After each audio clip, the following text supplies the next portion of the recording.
Hell Creek, one of the most famous fossil sites in North America. This vast territory was where many of the most popular dinosaurs lived out their final days. The rocks of this formation were made out of a variety of material, most notably sandstone, clay, and mudstone. These rocks held the ancient stories of the last era of the Cretaceous, the Maastrichtian, and the first days of the Paleocene, the Danian, about 66 to 65 million years ago. I will be covering mostly the Cretaceous portion of the fauna of Hell Creek, focusing on the ecosystem of the non-avian dinosaurs. Despite this restriction, there is still a vast array of life here to discover, so let's begin our journey into the past. But before we go too far, let's understand some of Hell Creek's background first. Hell Creek was part of what is known today as Laramidia, one half of modern North America.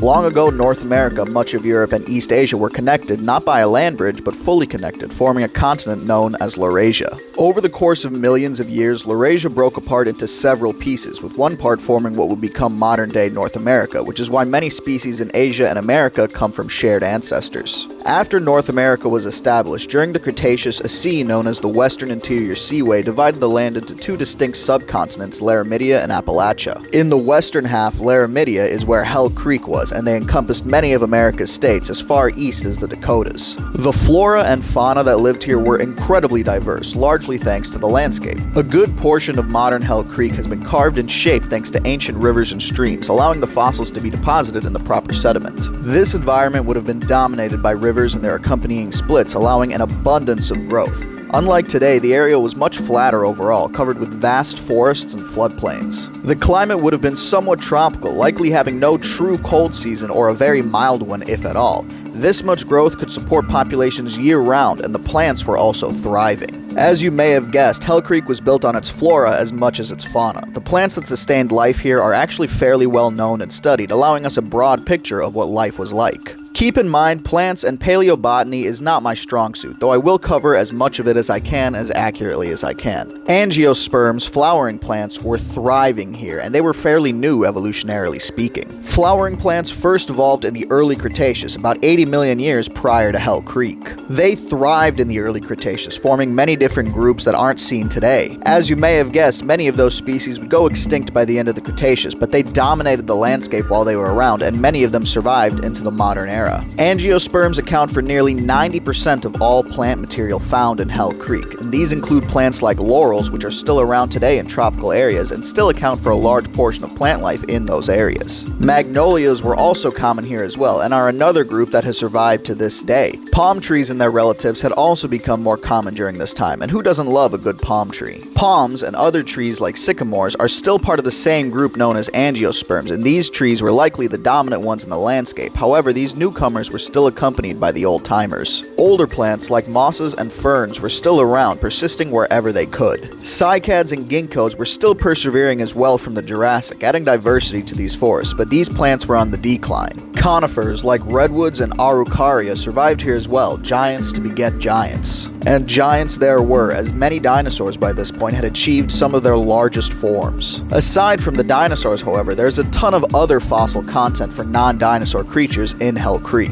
Mussels, for example, are considered a great food worldwide by many, not me, and I think dinosaurs would agree overall. Several species of mussels have been discovered in Hell Creek, such as Pleurbema and Quadrula. Some of you may have heard of the fingernail clam, a clam found today, but you may be surprised to find that they were also here during the time of the dinosaurs. But clams and mussels weren't the only armored creatures in these waters. Ammonites were also present here as well, and they would have had to share these waters with the likes of amphibians. Frogs, like Scotophyrinae, were present here along with salamanders like Caudata. Another group of salamanders, the Sirenids, were also present here. This group is still around today and are made up of long, eel-like forms that are restrained to a life in the water. Though primarily carnivorous, modern species have been observed eating plant material as well, and the ancient Sirenid here in Hell Creek is known as Habrosaurus. Fish, of course, were also common in these waterways. One of these is an ancient species directly related to a species found today, the bowfin. Bowfins are medium-sized fish, sometimes mistaken for snakeheads because of their fearsome-looking teeth and their rounded head.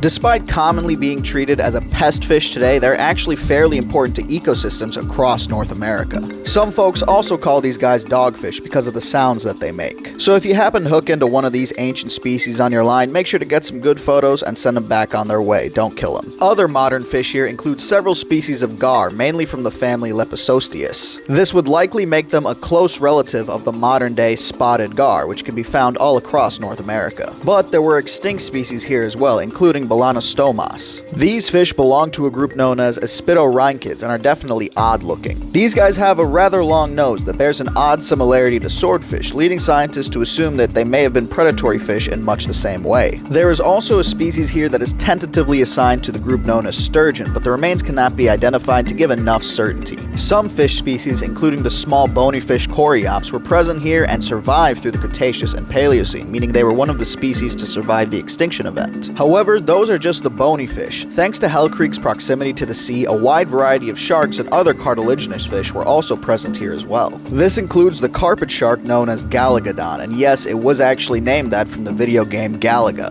It got its name because its teeth actually resemble the spaceships found in the video game. It's actually kind of funny because its original fossils were actually discovered in discarded rocks alongside the discovery of the Tyrannosaur now known as Sue. Prehistoric variations of bamboo sharks like Chilocilium swam these waters as well, which are small tropical sharks that resemble nurse sharks. A small extinct shark known as Lonchidian was also present here. Lonchidian is part of a group of sharks known as hybodonts, which are now extinct but first arose during the late Devonian. This group thrived in between, and many of their species became permanently attached to freshwater because of it. Unfortunately, with the end of the Cretaceous, this group seems to have disappeared completely and gone extinct. A very old species of guitarfish known as Mylodaphus was described based on a plethora of material found here resembling their modern relatives. As you may be able to tell from their photos, guitarfish are close relatives of rays, like stingrays. And this specific species seems to have been another survivor, being found in Paleocene sediments as well. But the water wasn't the only place for life, and mammals were thriving just beneath the surface of the land. A wide variety of multi-tuberculate mammals were scurrying around, including the Somalomes, a small rat-sized mammal with incredibly long lower teeth, which was typical of their family. Other multi-tuberculate mammals found here include Somolodon, Meniscoesus, and Mesadma. Mesadma was part of a group known as Neoplagiolacids, which were the last group of multi-tuberculate mammals. This group lasted until the Oligocene, about 33 to 23 million years ago, well beyond the reign of the non-avian dinosaurs, but not quite into the modern era. Multi-tuberculate mammals were some of the earliest and most diverse, and they can be traced back far enough that they are considered to be a crown group, separate from any living mammal today. Through convergent evolution, many of these mammals superficially resemble rodents, but their teeth work in different ways. Rodents, as we know them today, don't have tooth growth the same way that we do, and their teeth never stop growing completely and are never replaced. With most multi-tuberculates, their teeth actually do get replaced over time and stop growing after a certain point. But multi-tuberculates weren't the only ones here, and Metatherian mammals were also present, represented by species like Alphodon. Metatherians are another group of mammals separate from the ones alive today. This group includes all mammals that are closer related to marsupials than they are to placental mammals. As I mentioned, these species are represented by creatures like Alphodon and someone else you might recognize, the Didelphodon. You might recognize this little Didelphodon as the egg stealer from Walking with Dinosaurs, who had stolen one of the Tyrannosaur eggs while the mother was away. Contrary to Metatherians, which are marsupials and their relatives, we also have the Eutherians here in Hell Creek, which are all placental mammals and their relatives. This included Altacreotus, a placental mammal belonging to the group known as Creodonts. Creodonts are a rather complicated group of mammals and were very widespread following the extinction of the non-avian dinosaurs. Altacreotus specifically is a primitive form of what are known as hyenodonts. There's a lot of debate around Altacreotus because it could very well be the earliest placental mammal that we know of. Other eutherians included the small mammal Similestes, with teeth adapted to catching and eating insects. Another small and interesting mammal here is known as Purgatorius, and it's thought to be a stem primate, one of the earliest examples. Whether or not it was actually a stem primate is still actually debated today, and we aren't sure. These guys heavily resemble a shrew mixed with a squirrel, and in fact, if it is a stem primate, it confirms the idea that shrews are one of the closest relatives to primates. Though these mammals are fascinating, they in fact only make up a small percentage of the fossil material here in Hell Creek.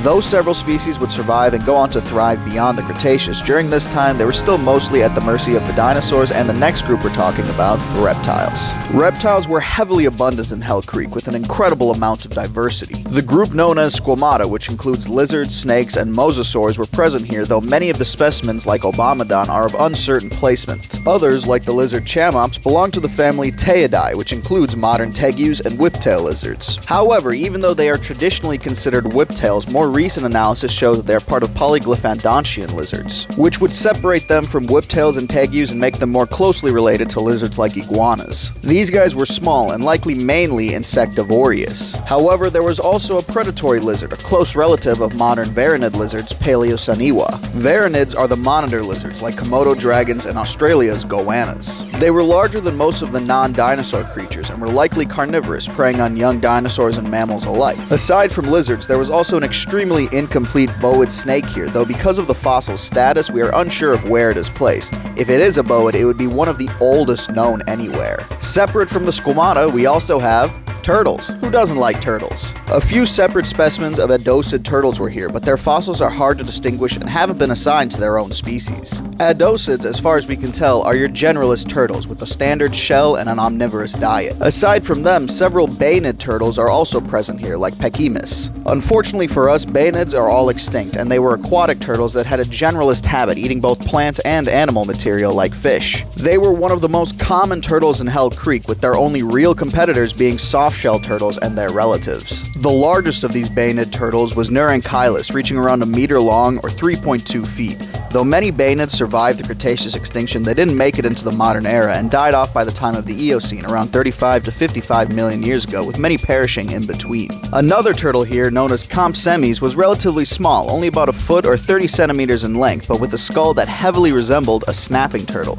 It was thought to have occupied a similar niche as well, snapping up fish and other small prey, though not much is known beyond this. As I mentioned earlier, several soft-shell turtle species also lived here, like Axtemes and Trionyx. Axtemes in particular shares much of its anatomy with modern soft-shell turtles, including its long neck and leathery shell that gives them their name. Their heads are slightly more robust than modern soft-shells, but still came with a powerful beak. Some of these guys could get larger than any modern species, reaching up to 6.5 feet, almost 2 meters in length. But aside from turtles, snakes, and lizards, there are the tried and true ancient reptiles, the crocodilomorphs. But before we get into that, let's talk about one of Hell Creek's oddest specimens that looks very similar to crocodilians, champsosaurus. These guys are part of an ancient lineage of diapsids known as Corystodera, whose placement has been uncertain over the years. The placement of Corystodera has bounced around a lot, from being close relatives of crocodilians to a placement outside of reptiles as a whole, and currently they are basal members of Sauria. The current thought is that they split and evolved prior to the evolution of squamates or archosaurs in general. Unfortunately, we aren't sure because much of their fossil record is missing. Only new discoveries can help us trace back this mysterious lineage and find the root of their origin. Champsosaurus itself had an elongated snout, much like modern gharials, and used it for a similar purpose, to snatch up fish and other aquatic prey. Their heads were designed to be able to sweep side to side, likely dipping their heads into shoals of fish as they passed by. Unlike crocodilians, Champsosaurus had palatal teeth, very similar to the pterygoid teeth found in Mosasaurus on the roof of their mouth. But the biggest difference between Champsosaurus and crocodilians is that Champsosaurus lacks osteoderms, or the armor that crocs are very famous for. They weren't the largest creatures, reaching anywhere from 5 to 8 feet, or about 1.5 to 2.4 meters, but they were certainly one of the most unique creatures in all of Hell Creek. But Champsosaurus had stiff competition in 3 distinct species of crocodilomorph. The smallest of these was Brachychampsa, reaching about 8 to 10 feet, or 2.5 to 3 meters. They were still relatively large overall, and possessed shortened and rounded snouts. That's because they were alligatorids, and possibly one of the earliest caimans that we know of. However, where most modern crocodilians are going after fish or large land-based prey, Brachychampsa was going after crustaceans and mollusks. Their jaws and teeth were excellent for crushing hard shells rather than piercing and holding flesh like their relatives.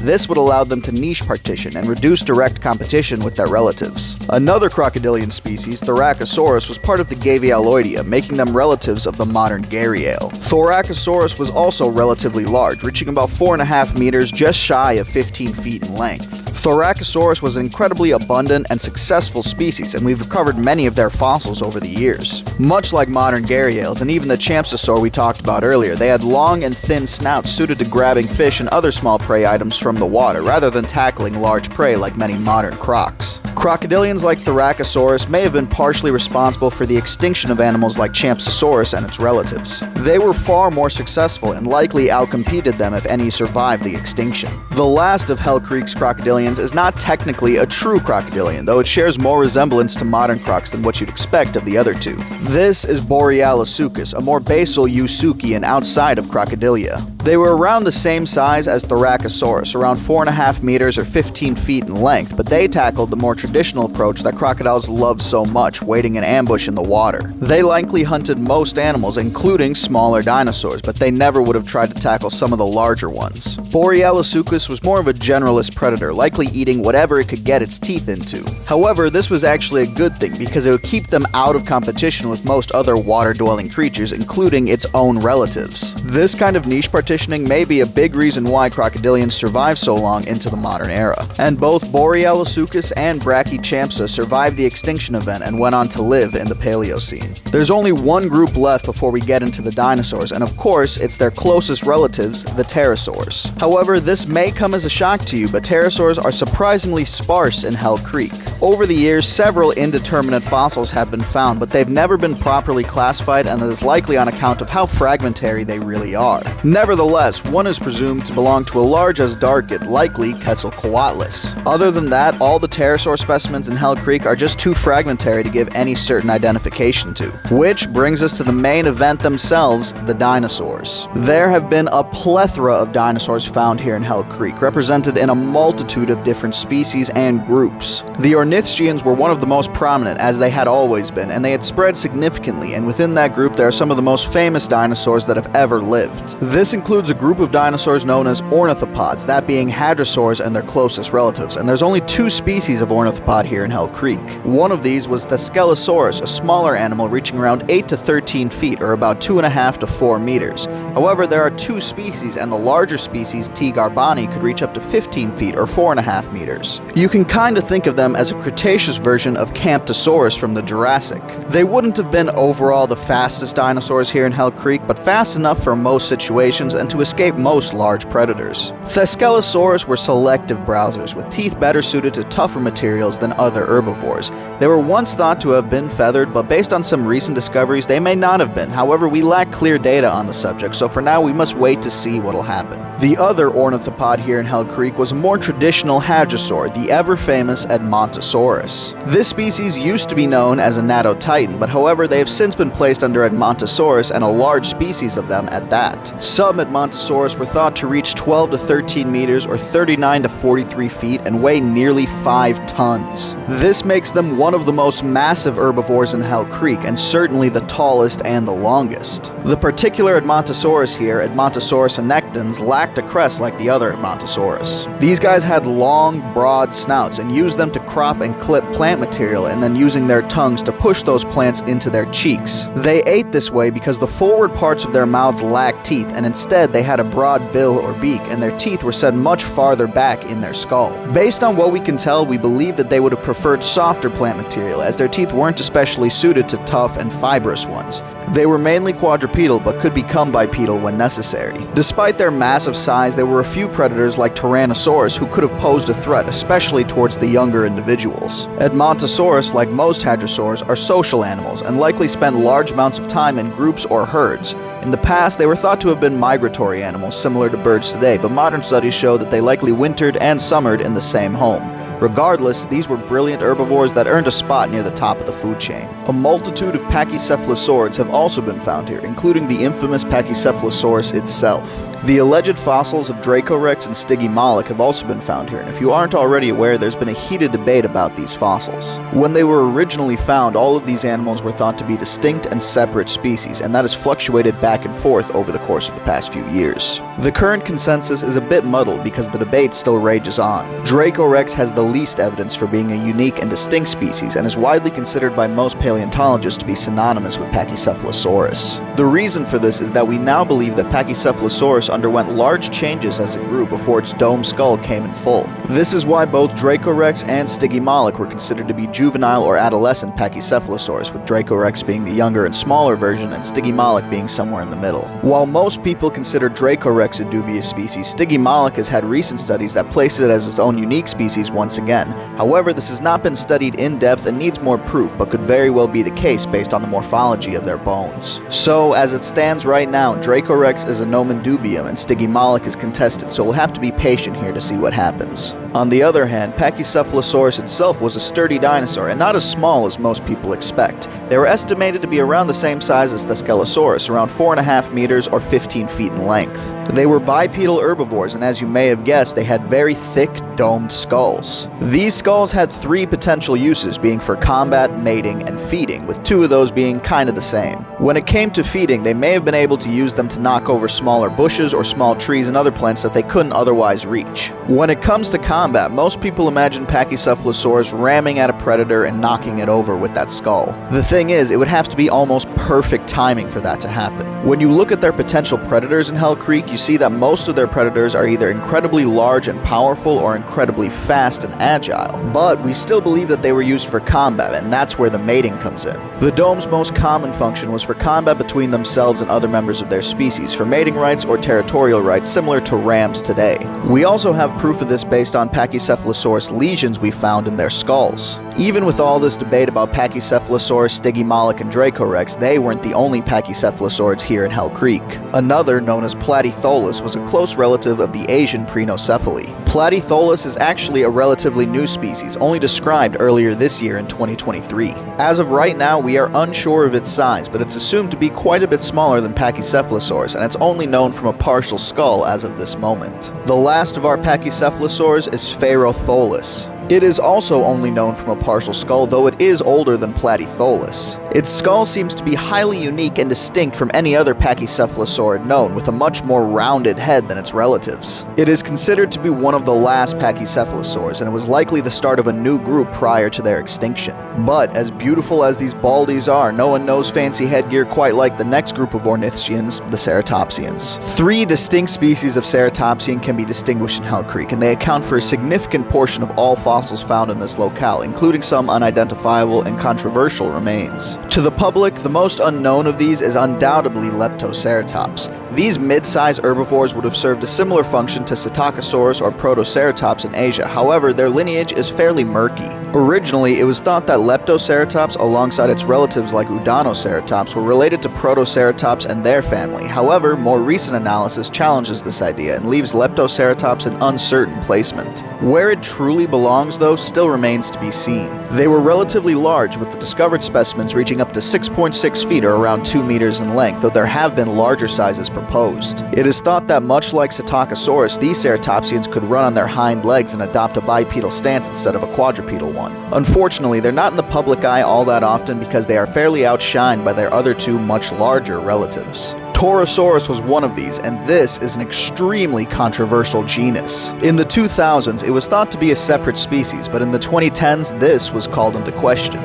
They claimed that Pterosaurus in fact represented a mature form of Triceratops. Pterosaurs had longer skulls with openings in them, distinguishing them from the Triceratops specimens. However, this paper analyzed the bone histology and frill shape and concluded that there was enough evidence to show that we believed to be mature Triceratops were actually the same as immature Pterosaurus. But subsequent studies have contested this, claiming there's enough morphological differences to distinguish the 2 species. However, due to lack of proper transitional forms or any clearly subadult Pterosaurs, it is still a hotly debated topic. I've looked into both arguments, and while both sides have their merit, I personally believe that they were 2 separate species. One major reason for this is the same reason that some people think they're the same, the skulls. While Triceratops skulls have been known to be extremely varied and often quite different from one another, their skulls are distinctively shorter than Pterosaurus. Pterosaur skulls can reach massive sizes, with the largest being around 10 feet or 3 meters in length and belonging to Adam, who I talked about previously. Aside from skull size, there is also damage to the skull itself. In this day and age, it's pretty common knowledge that Triceratops have been found with damage to them from combat amongst themselves with other members of their species. To make up for this, they have shorter and thicker frills than Pterosaurs and longer horns on average. While Pterosaurs has long horns as well, and some specimens do have damage to the frill, their damage is far less common due to the large holes in the top of the frill,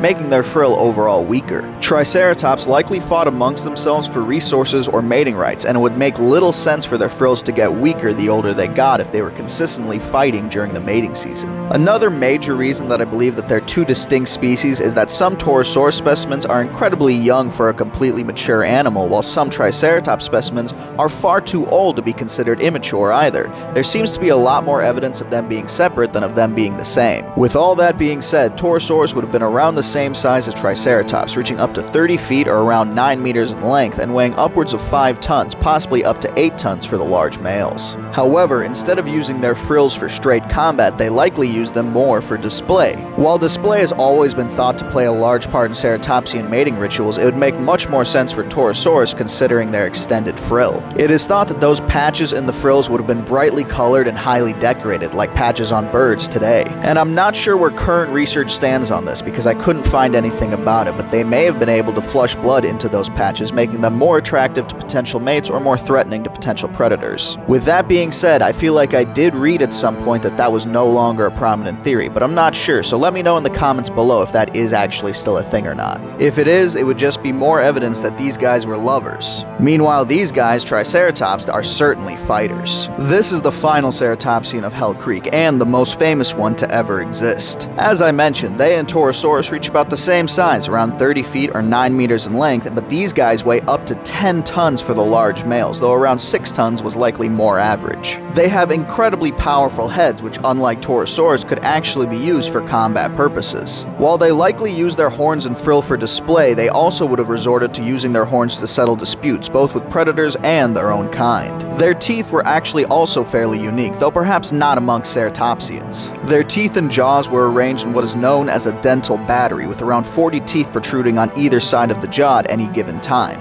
These teeth would have been constantly replaced through the animal's lifetime due to the food of their choice. It is currently believed that Triceratops ate rougher and coarse foods such as cycads and palms and would have grinded them up in these dental batteries. These powerfully defended herbivores would have been a staple of large predators like Tyrannosaurus who evolved alongside it, making Triceratops and Tyrannosaurus a true dino battle for the ages. The last group of Ornithopodians in Hell Creek are none other than the Ankylosaurs. These famous armored herbivores were incredibly well defended and powerful, and there was actually 2 of them here in Hell Creek. The first and more unknown of these is Denversaurus. Denversaurus is what is known as a notosaurid ankylosaur, belonging to a separate group other than our club guy himself. They were fairly large animals, reaching up to 6 meters or 20 feet in length and weighing up to 3 tons. Like the rest of their family, at first glance, these guys seem like slow and lumbering herbivores, and it's true that they probably didn't run all that fast. See, while their plates did weigh a lot, it didn't completely restrict their movement, and they would have been able to defend themselves fairly well, even while they lacked the tail club of their more famous cousins. And their armor was, after all, there for a reason, and it was made out of rows and rows of osteoderms. Let's talk about their armor quickly.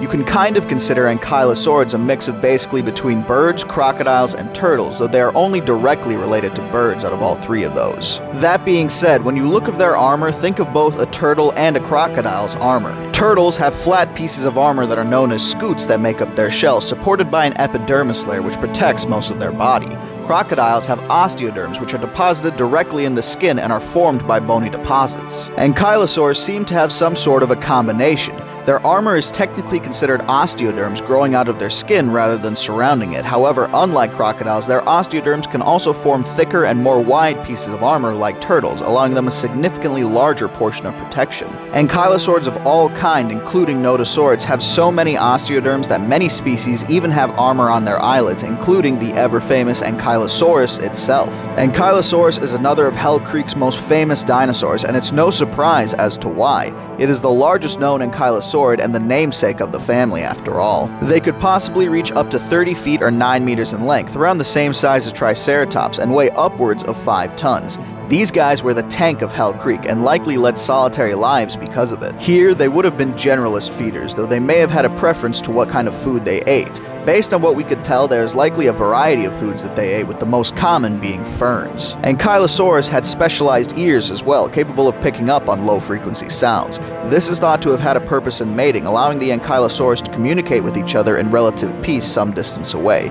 We are unsure of the exact use of these sounds, but this is the most likely assumption. But let's talk some more about that armor, specifically the tail. The tail club of Ankylosaurs is in fact two larger specialized osteoderms strengthened compared to the others. The largest Ankylosaur tail club found was nearly 2 feet across. At the very end of their tail, they have something called ossified tendons, allowing them to swing their tail with tremendous force while also being somewhat flexible. The only place these guys weren't completely armored was their underside, but good luck flipping one of them over with that tail club. Ankylosaurus would have been one of the top animals in the ecosystem, only able to be hunted by the most seasoned of predators. Speaking of predators, or should I say theropods, it's about time we get into some of those guys as well. I'm gonna go ahead and counter that statement though real quick, because while most theropods are carnivores or omnivores, not all are, and some notable creatures were in fact herbivores, though that itself has been contested in recent years. When it comes to Hell's Creek specifically, I'm talking about the group known as Ornithomimosaurs, which are represented in Hell Creek with 2 species, Ornithomimus itself and Struthiomimus. Over the years, it's been generally accepted that this family adapted to the life of an herbivore, with specialized forelimbs, a long neck, and a beak which was most likely used for shearing plant material. However, even more recently, it has been suggested that they may have been omnivores, much like many birds or animals of a similar niche today.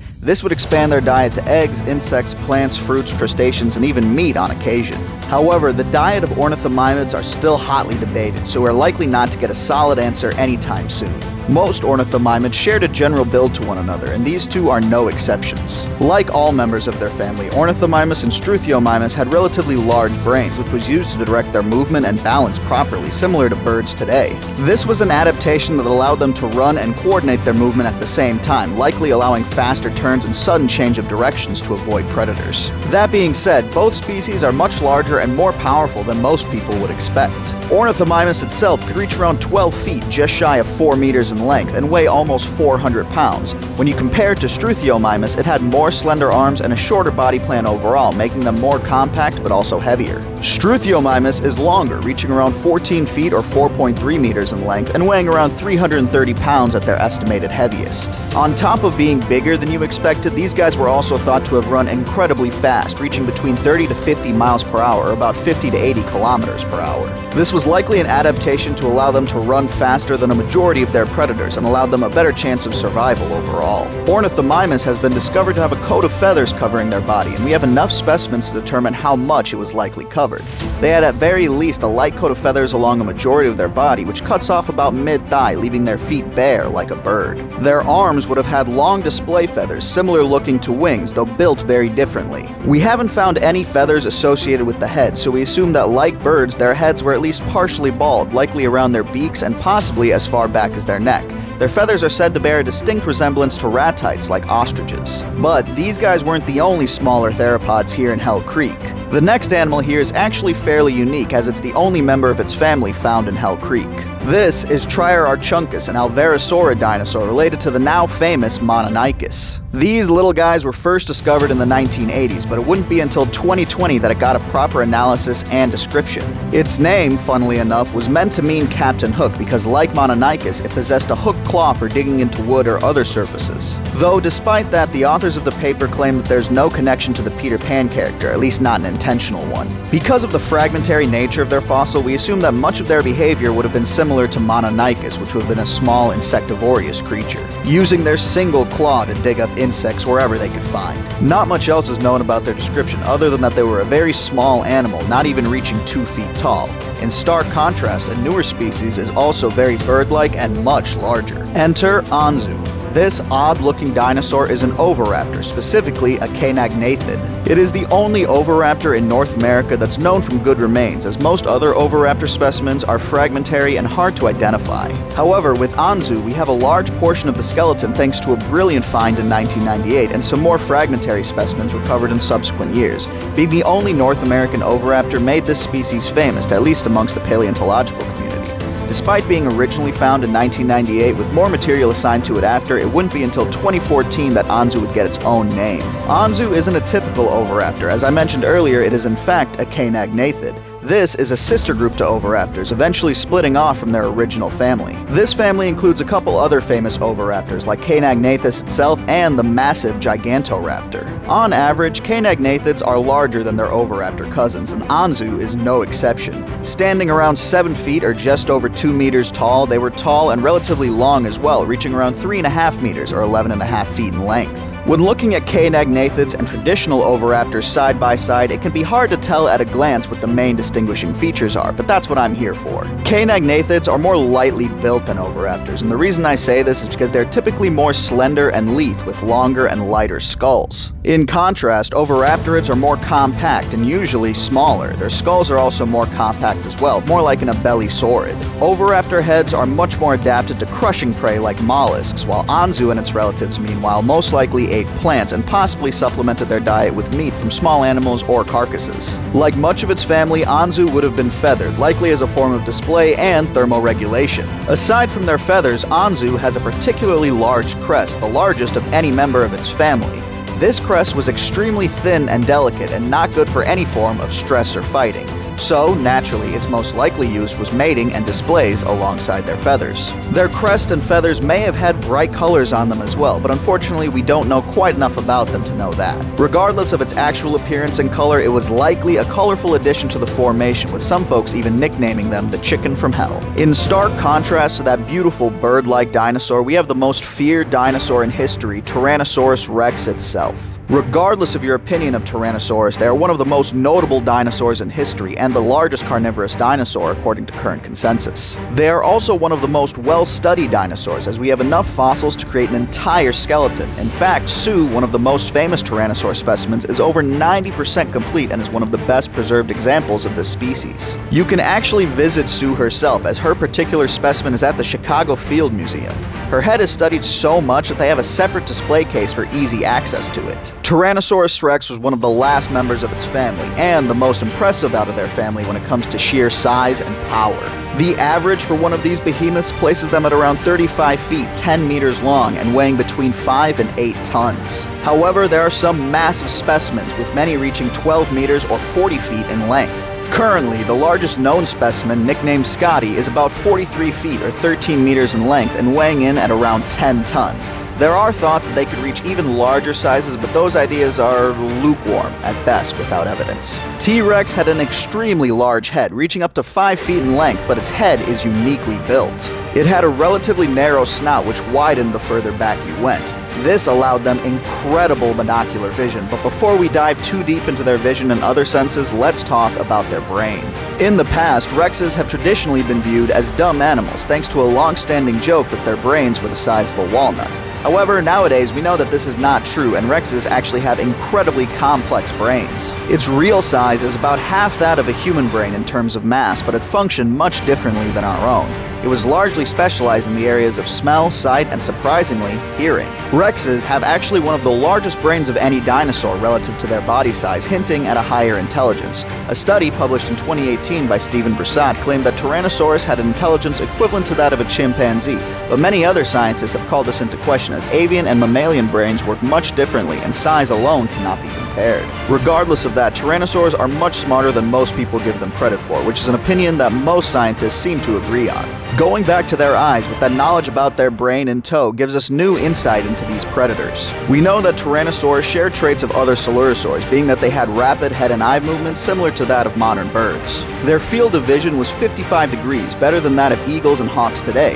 Using this, combined with studies of the brain, it was calculated that a rex could see 13 times better than a human and more than twice as good as eagles and hawks, and could see for a distance of 3.7 miles or 6 kilometers. It was noted that there had to be a reason for this. Today, birds use their acute vision for precision, allowing them to time their strikes well as spotting prey from a significant distance. Despite being able to spot prey from a distance, there was likely a lot of woodland at the time of Tyrannosaurus, and they probably hunted within said woodland. It was concluded that with all the information known, it all comes down to the prey itself.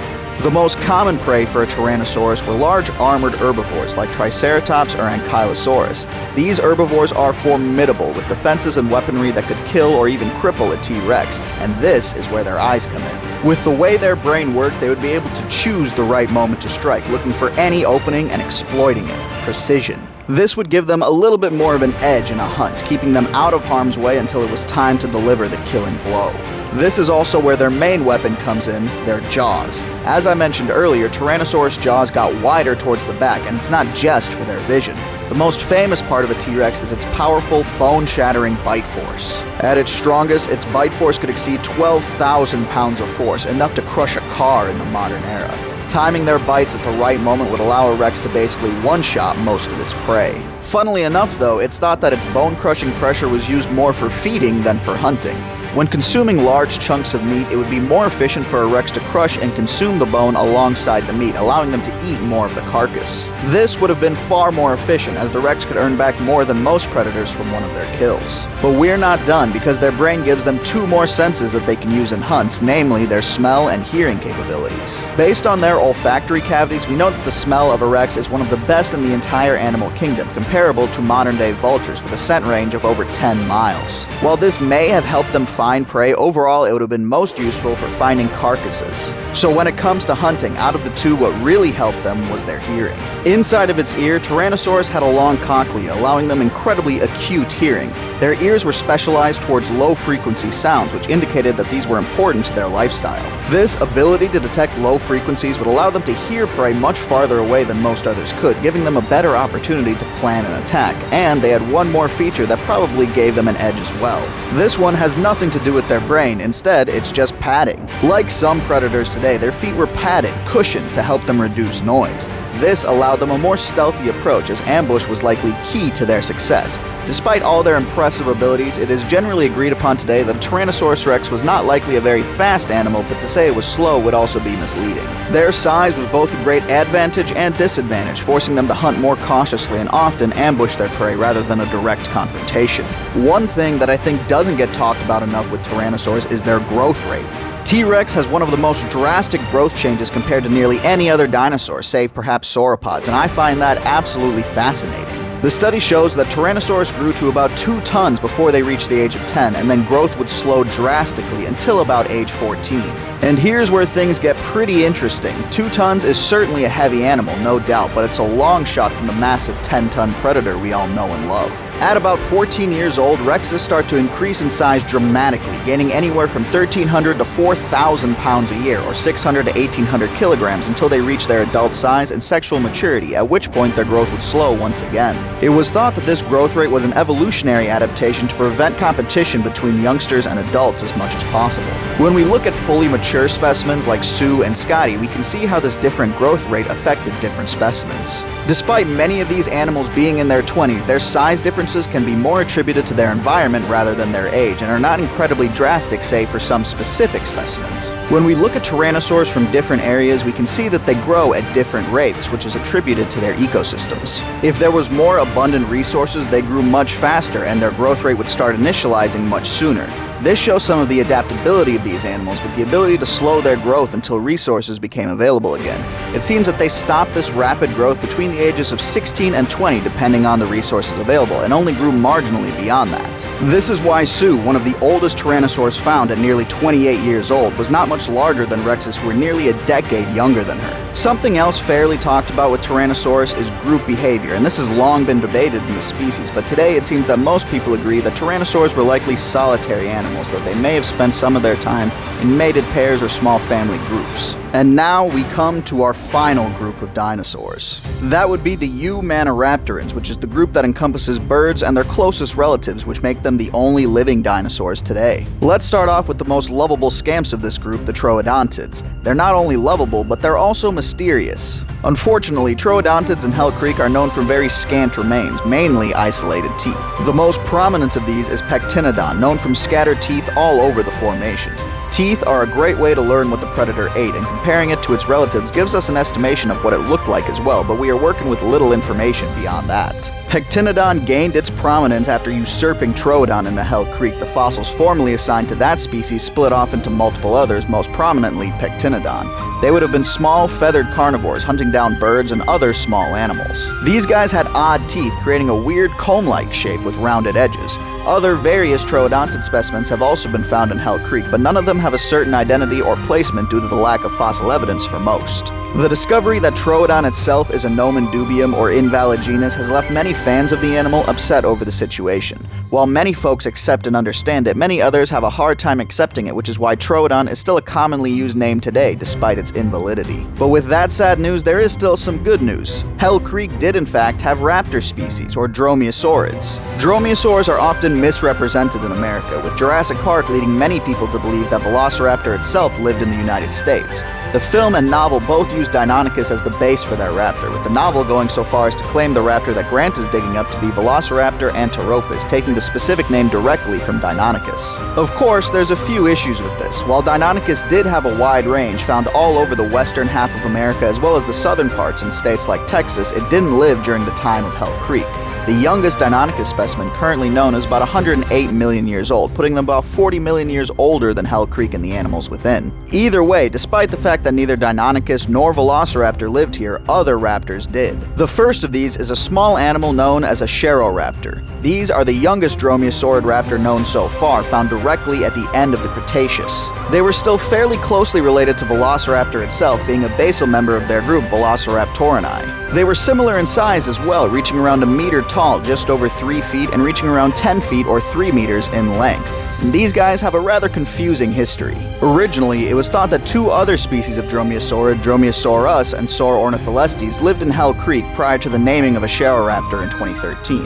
However, these two species were known only from isolated teeth that struck a similarity to other known specimens. However, with the revelation of a Ceroraptor, many of these teeth were then classified under this new species after close comparisons were done of the new material. Despite this Dromaeosaurid's relatively small size, that didn't mean they weren't effective predators. Many species in Hell Creek would have been prime targets, including some of the smaller Pachycephalosaurs like Spherotholus. Despite pack hunting not being a super prominent theory these days outside of small family groups, that doesn't mean these guys couldn't tackle somewhat larger prey as well. We now believe that many raptors hunted using what is known as the RPR, or Raptor Prey Restraint model.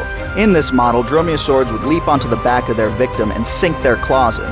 We now know that many raptor claws would have not been effective at slashing, but were better for stabbing and gripping animals and objects. They would then use their arms, feathers, and tail as balance, keeping themselves on their prey while delivering bites to the neck, back, and other vulnerable areas. This would have allowed a Ceroraptor to tackle prey possibly as large as Ornithomimids and perhaps even the larger Thescelosaurus. However, a Ceroraptor isn't Hell Creek's only raptor, and the next one is the real bruiser. This is none other than Dakotaraptor, possibly the second largest species of Dromaeosaurid raptor currently known. I say possibly because it was revealed that parts of the initial holotype specimen were later shown to belong to another species entirely. This has caused Dakotaraptor to be called a chimera and called its validity into question.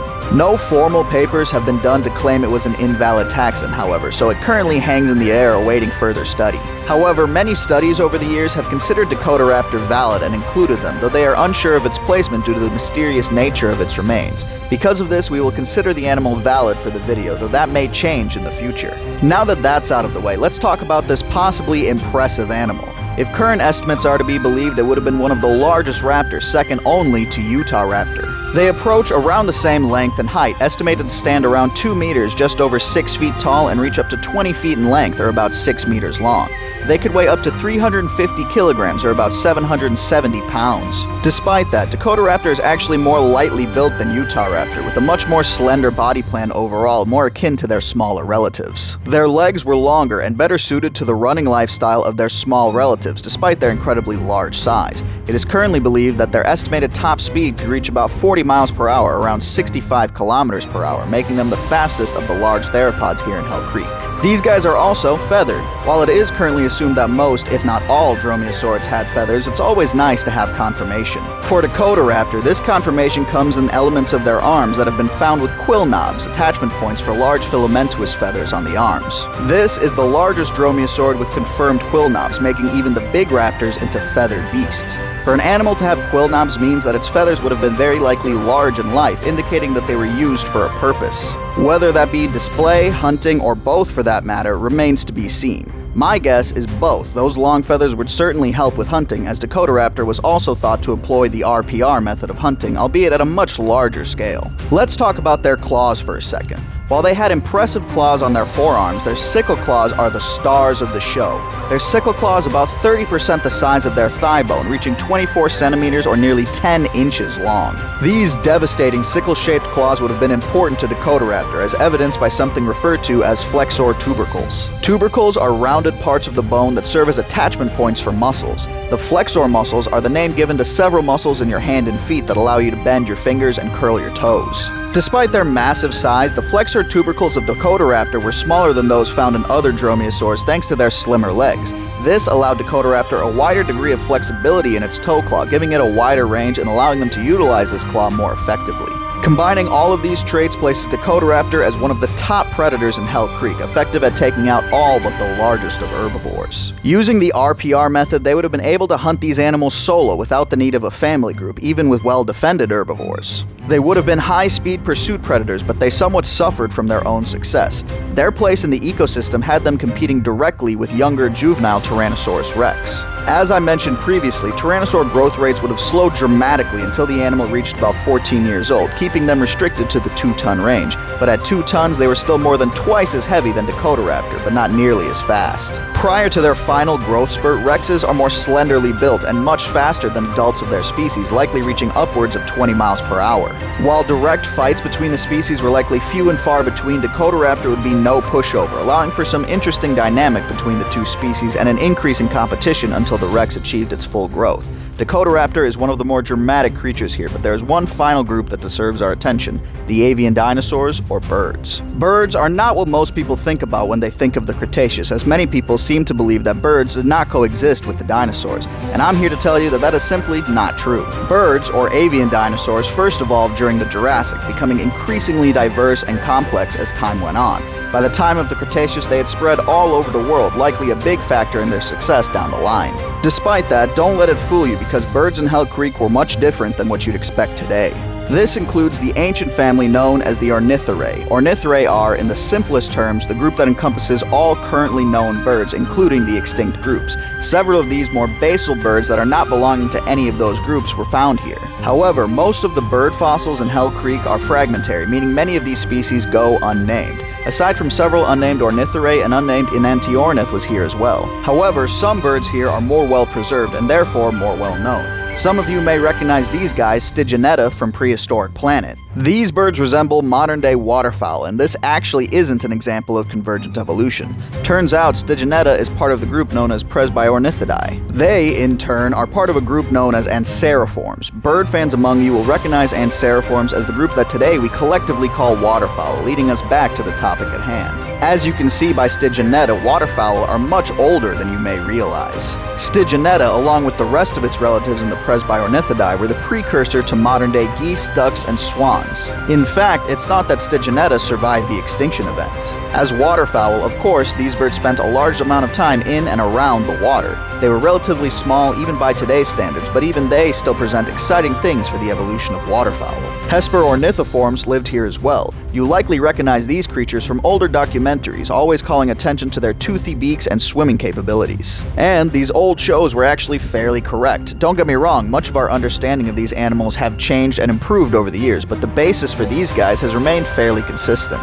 Like loons and similar modern water birds, their legs are placed far back on their body, giving them a disadvantage on land. It would make their maneuverability decrease, but for a reason. As I said, they were flightless water birds, and you can kind of think of them like the ancient equivalent of penguins, but not really. They would dive into the water in search of fish, using their long and specialized legs to propel them.